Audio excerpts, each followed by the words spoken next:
My brother stole my savings to impress his girlfriend, so I let him drown. In debt while building a life he'll never touch again. I'm a 28-year-old guy, and I've always been the responsible one in my family. While Liam, my younger brother by 3 years, somehow floated through life on charm alone. I spent countless nights meticulously tracking my savings, working extra shifts, and planning for a future that actually made sense. Liam had this effortless charisma. People loved him instantly, but it always rubbed me the wrong way because it came with zero accountability. And then there was Chloe, his girlfriend, a whirlwind of confidence and extravagance, always encouraging him to live large even when he barely had $1 to his name. Growing up, our parents had this odd dynamic. They praised Liam for being bold, charming, and fearless, and sometimes I felt invisible. Sure, they noticed my accomplishments, but it was never celebrated the way Liam's antics were. He could trip over a cable, spill juice on the carpet, and somehow earn applause for being daring. Me? I graduated top of my class, balanced part-time jobs, and saved relentlessly, and it barely got a nod. I learned early on to internalize it, to swallow the sting quietly. But Liam? He thrived on attention, and I was quietly fuming behind my smiles. Despite it all, I trusted him. I lent him money when he asked, thinking he's my brother. He'll pay me back eventually. Small loans, big loans, none of it mattered. He always had this way of making you feel like your trust was a privilege rather than a right. And I, the so-called responsible one, kept giving it. Sometimes I'd notice him glancing at my bank statements when he thought I wasn't looking. A fleeting smirk, like he was sizing up my life to figure out how to shortcut it. I chalked it up to harmless sibling rivalry, dismissing the pit forming in my stomach. Little did I know, those glances weren't innocent. They were the first tremors of something that would shake every ounce of trust I had in him. I still remember the night Chloe barged into my apartment, tossing her designer bag onto the couch like she owned the place. And Liam beamed, looking at her like the world revolved around her. And in that moment, I sensed a storm brewing. One I had no idea I'd be standing in the eye of it. It started with little things. Liam asking to borrow a few $100s here and there, always promising he'd pay me back in a week. At first, I didn't think much of it.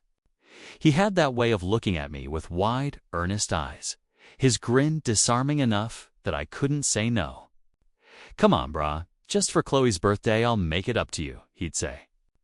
And I'd hand over the cash, because of course it was family. But then, started noticing discrepancies in my bank account. A withdrawal here, a transfer there, small sums that didn't make sense. I called my bank, double-checked statements, convinced myself it was a technical error. Liam seemed oblivious, lounging on my couch in his hoodie, scrolling on his phone as Chloe prattled on about her latest shopping spree. "You're amazing, Liam," she gushed. "Seriously, I don't know anyone who'd go this far for me." I felt my stomach knot. There was admiration there, sure, but also entitlement, and I didn't like it. When I confronted him, gently at first, he shrugged. "Relax, I'll pay you back soon. You worry too much." But then it happened again, and again. Every small confrontation spiraled into arguments, his voice rising, mine tight with frustration. "It's just a loan, not the end of the world." He'd snap. And part of me wondered if I'd been too naive, too trusting. Meanwhile, Chloe's presence always intensified the tension. She encouraged him to flaunt what he didn't have, pushing him into impulsive spending just to impress her. I watched from the sidelines, feeling a mix of anger, disbelief, and helplessness. The worst part? I wanted to help him, wanted to fix it for him. Because he was my brother, but the reckless choices kept piling up, and I could already sense the edge of a cliff we were teetering on. That night, I lay in my bed, staring at the ceiling, thinking about every dollar I'd lent him. Every time I'd ignored my gut instinct. And for the first time, I felt it. The unsettling, gnawing suspicion that this wasn't just youthful irresponsibility, was something far more deliberate. And whatever was coming next, I had a sinking feeling it was going to hurt more than anything I'd faced before. I found out the truth on a Tuesday afternoon. The kind of day that starts mundane but ends in gut-punching betrayal. I logged into my online banking to check a routine transfer and froze. My life savings, the money I'd painstakingly built over years for my first apartment and future stability, was gone. Every cent. Stolen.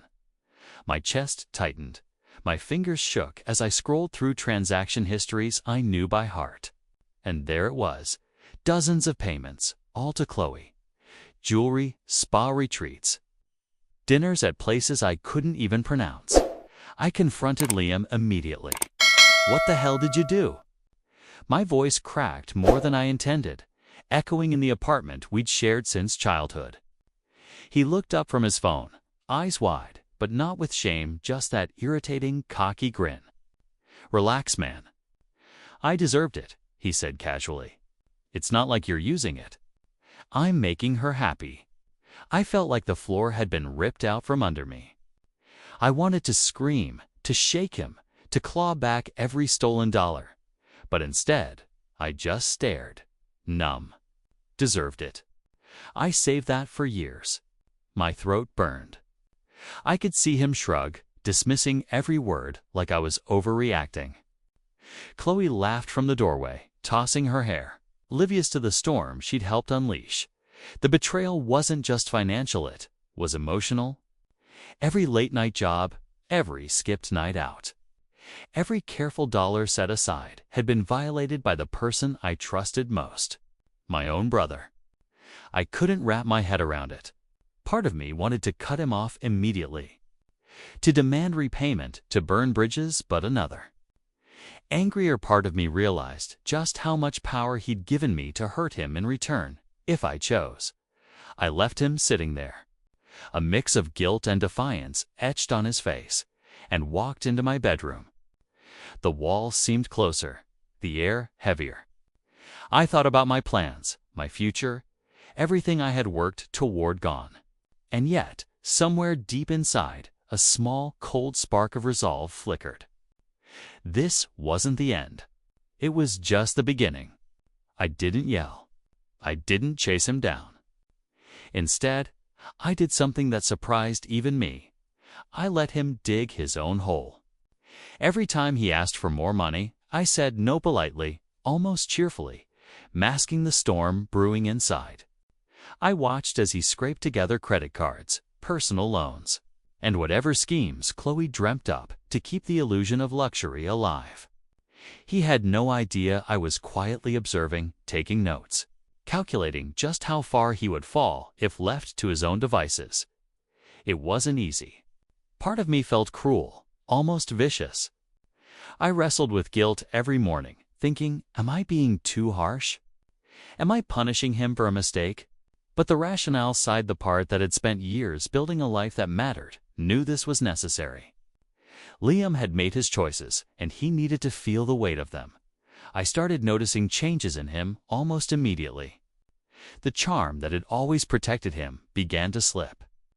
He argued more with Chloe, snapped at friends, even flinched when he had to answer my calls. It was subtle at first, these little cracks in the armor, but they were there. I could feel my chest tighten each time I watched him unravel. A mix of satisfaction and lingering sadness twisting in my gut. Chloe, as always, was the catalyst. She encouraged him to push further, to borrow more, to keep up appearances. I overheard her voice on the phone once, teasing, "Don't worry about money. He'll always make it happen somehow." And that was it, the fuel to the fire. The push that would eventually burn him out completely. I spent nights staring at the ceiling, listening to the city hum outside my window, replaying every decision I'd made. Every dollar I withheld, every silent step back, it all felt like walking a tightrope. The tension was unbearable, but I knew one thing. The moment Liam realized he couldn't charm his way out of this was coming. And when it did, I wouldn't need to lift a finger. The revelation hit me like a punch to the gut. I wasn't snooping, at least. That's what I told myself, but I stumbled across messages on Liam's phone left open on the counter. Chloe wasn't just demanding. She was manipulative, calculating, and cruel in a way I hadn't imagined. She was seeing someone else behind his back, laughing at his blind devotion, milking him for gifts, vacations, and credit card limits. Every text, every emoji, every casual mention of "you'll do anything for me" was a dagger straight through his heart, indirectly. Mine. I felt a strange mix of vindication and horror. Part of me wanted to yell at him, to shake him awake, to scream, "Can't you see she's using you?" But another part of me knew the truth. He wouldn't listen. He was in too deep, blind to reason, and his obsession with impressing Chloe would accelerate his financial collapse. I remembered every dollar I'd lent him. Every argument over borrowed money, and a bitter, cold satisfaction washed over me. Finally, karma was inching closer, and I had front row seats. When I confronted him casually that evening, I tried to read him. "Hey, you seem stressed lately? Everything okay with Chloe?" He laughed nervously, scrolling through his phone. Yeah, she's great. Just busy, you know." I didn't press further. I didn't need to. He was unraveling, and the pieces were already starting to fall. I spent the night pacing my apartment, the city lights outside casting shadows across the walls. The room felt smaller, almost suffocating, but I couldn't stop thinking about the upcoming weeks, months, how the debt, the manipulation, the lies, they'd all catch up to him. And when they did, there would be no hand to hold him up this time. For the first time, I realized that this wasn't just about stolen money anymore. It was about consequences, about watching someone face the results of their own choices. And deep down, I knew the worst was yet to come. Because sometimes, the fall is far more satisfying than the confrontation. It didn't take long for the spiral to become obvious. Liam was drowning, and every frantic attempt to stay afloat made the situation worse. He maxed out credit cards he didn't fully understand, borrowed from friends who were starting to lose patience, and even picked up extra shifts that left him exhausted and irritable. Chloe, of course, remained blissfully oblivious to the chaos she'd caused, still expecting lavish gestures and grand surprises without a thought to the reality of his finances. The change in him was stark. Gone was the confident, charming brother I grew up with. In his place was someone jittery, frustrated, and constantly defensive. He snapped over the smallest things, flinched at casual questions about money, and started avoiding calls from friends who used to be his support system. It was painful to watch, a mix of frustration, pity, and I'll admit quiet satisfaction. I had stepped back, and now he was facing the storm he'd brewed himself. Meanwhile, I began noticing subtle contrasts in my own life. My apartment, carefully budgeted and paid for, was a sanctuary. My bank account, untouched by impulsive spending, gave me a sense of stability Liam would never understand. I allowed myself a small, private pride in my choices, the years of discipline and planning, paying off quietly while he struggled to survive day to day. I kept observing him, not out of cruelty, but necessity.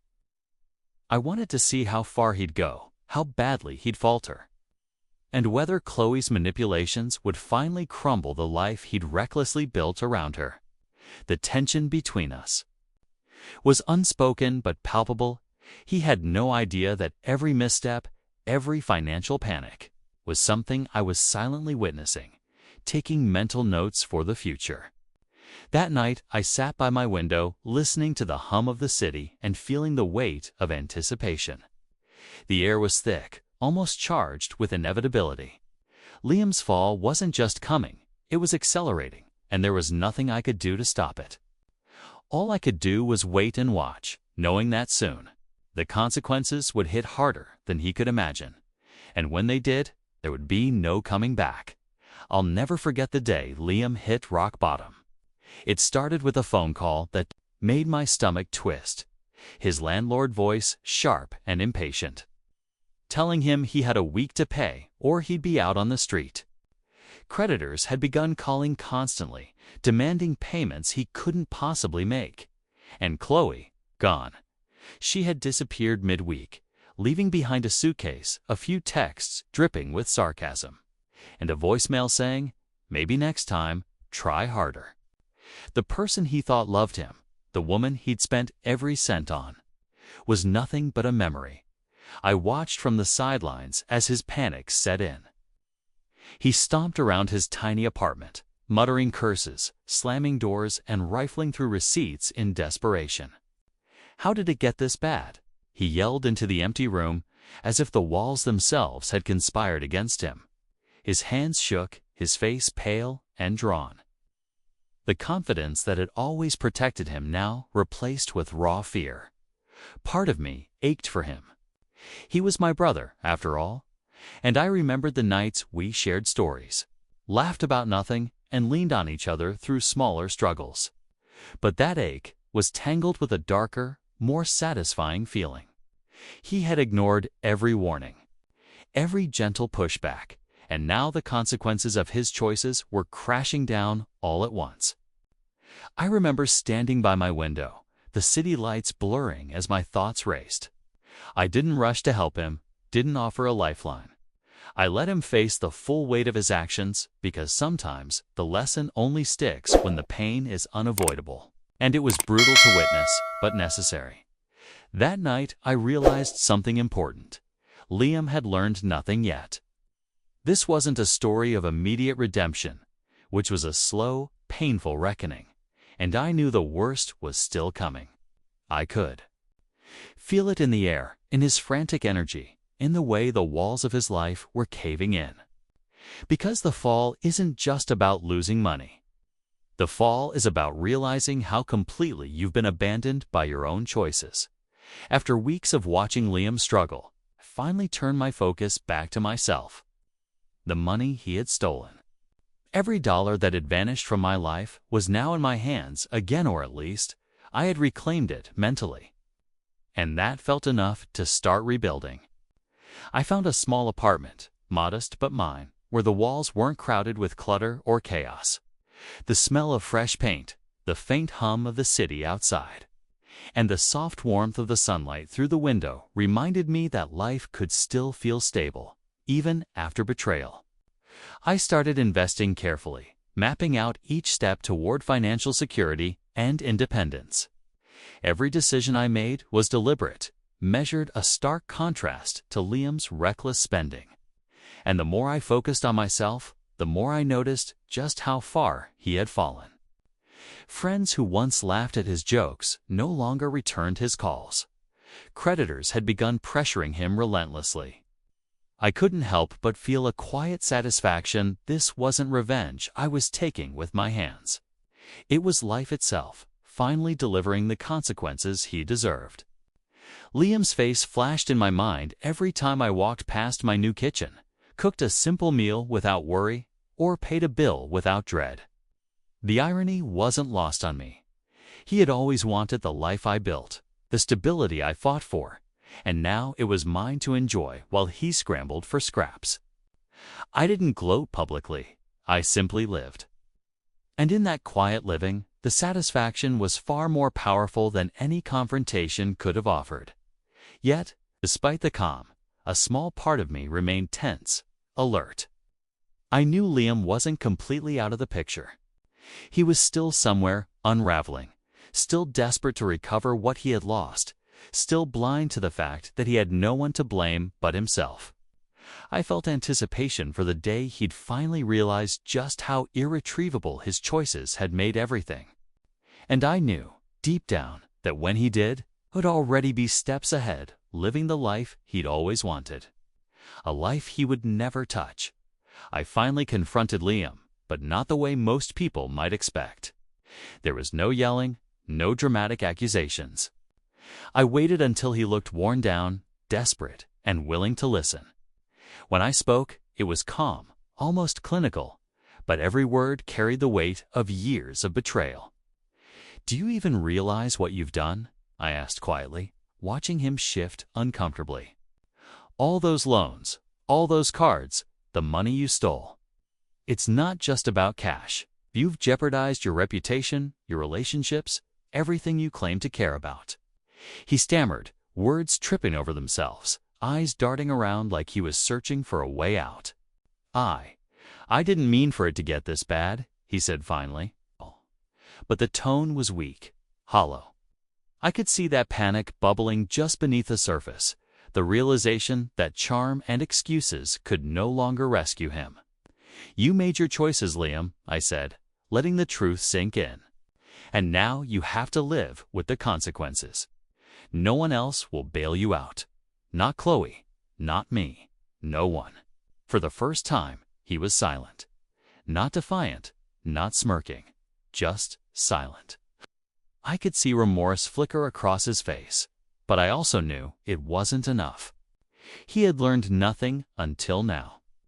Every reckless action, every attempt to impress someone who didn't care, had led him here. And I was finally able to watch it land without interference, without fear, without anger clouding my judgment. After a few moments, he muttered, I screwed up, didn't I?" I didn't answer. I let the quiet speak for itself. Sometimes the weight of reality is louder than any lecture, any confrontation. I walked away, leaving him in that heavy silence, and I felt something I hadn't in years: peace. The confrontation wasn't about punishment. It was about clarity, letting him see, in full, the life he had shattered for himself. And in that moment, I realized something. Victory wasn't about revenge. Victory was about having already built a life he would never reach. Life felt different after that confrontation. I moved through my days with a quiet confidence, the kind that comes from knowing you've survived betrayal and still come out stronger. My apartment was finally mine in every sense, not just a place to sleep, but a sanctuary. The walls echoed with laughter during dinner parties with friends, the hum of music late at night, and the soft clatter of coffee cups on Saturday mornings. Stability, something I had chased for years, now felt tangible. I watched Liam from a distance, hearing stories from mutual friends about his continued struggles. Creditors hounded him relentlessly. Chloe had vanished entirely, and the friends he relied on began to pull away. I felt a mix of empathy and satisfaction. He had always wanted the life I had, the one I worked for meticulously, and now it was mine to live, fully and unburdened, while he scrambled through the mess he'd created. The contrast was stark. I could afford small indulgences like a weekend getaway or a night out at my favorite restaurant without fear. I cooked simple meals, bought books I wanted to read, invested in hobbies, and watched my savings grow steadily. Every quiet victory felt like a subtle reminder that discipline and patience mattered more than charm and reckless spending. Sometimes, I caught myself thinking about him not with anger, not with malice, but with a sense of inevitability. The consequences of his choices had become a force of their own, unstoppable, and he couldn't escape them. The life he had wanted, the comfort he had envied in me, remained just out of reach. A reminder of how carefully I had planned and how carelessly he had destroyed. And yet, in all of this, there was no gloating, just living, just thriving. Watching him flounder from afar wasn't about revenge anymore, was about witnessing justice in its quietest, satisfying form. Because sometimes the sweetest victory isn't confrontation. It's living a life the other person will never touch. Sitting in my apartment one quiet evening, I found myself reflecting on everything that had happened. The betrayal, the financial chaos, the manipulation, and the fallout. It was all burned into my memory, but it no longer hurt the way it used to. I realized that the real lesson wasn't about Liam or Chloe. It was about me, my choices, and the boundaries I had learned to enforce. Trust is precious, I thought, but so is self-respect. And sometimes, the most important boundaries are the ones you set for yourself. I remembered how easy it had been to give Liam chance after chance, to overlook warning signs because I loved him as a brother. But love doesn't mean sacrificing your own stability for someone else's recklessness. The clarity I had gained was powerful. I had survived being used, and I had done it without losing myself. That realization alone felt like victory. I thought about my parents, who had always favored Liam's charm over my consistency. That favoritism had stung for years, but now I understood something important. Their approval had never been necessary. My own standards, my own discipline, had carried me further than any praise could. And in a strange way, their favoritism had prepared me to recognize manipulation and take control when it mattered most. I also thought about forgiveness, not for Liam or Chloe, but for myself, for allowing myself to feel anger, frustration, and pain without being consumed by it. I had learned that forgiveness wasn't about excusing behavior. It was about reclaiming your peace and refusing to let others dictate your emotional state. Sitting there, the hum of the city outside my window, I realized I had grown stronger in ways I hadn't imagined. Betrayal had hurt, yes, but it had also sharpened me, taught me patience, resilience, and the power of quiet observation.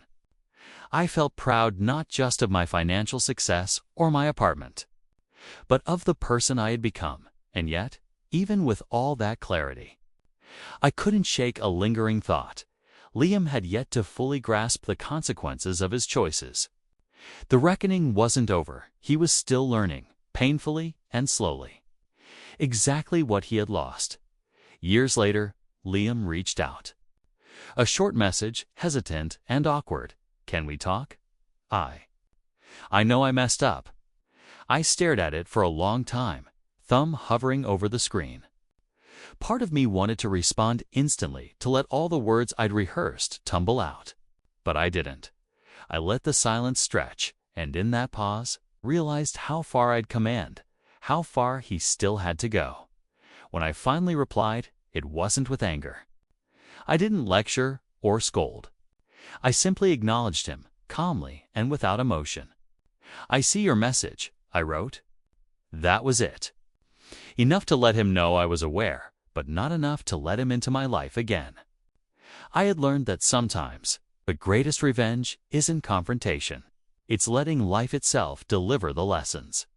I reflected on the years in between. My apartment, my stability, my career, all built carefully, intentionally, without ever compromising my integrity. Every quiet victory, every small triumph, was a reminder that I had reclaimed control of my life. A life he had tried to steal and manipulate for his own reckless amusement. Chloe was long gone, her shadow irrelevant, leaving Liam alone to face the mess he'd created. And in that solitude, I knew he had finally begun to understand the consequences of his choices, too late to reach the life he had envied. Too late to undo the damage. I felt a strange mix of closure and empowerment. I wasn't gloating. I wasn't reveling in his failures. I was simply at peace. The life I had fought for, saved for, and defended was mine. And the ultimate irony: Liam had spent years trying to impress someone else, desperately trying to build a life he thought he wanted, while I had quietly built the life he would never touch. For years, I had carried anger, frustration, and hurt. But in the end, I realized the real victory wasn't about taking revenge, was about living fully, freely, and finally, without him ever being able to reach it. And that, I thought, was far sweeter than anything I could have imagined.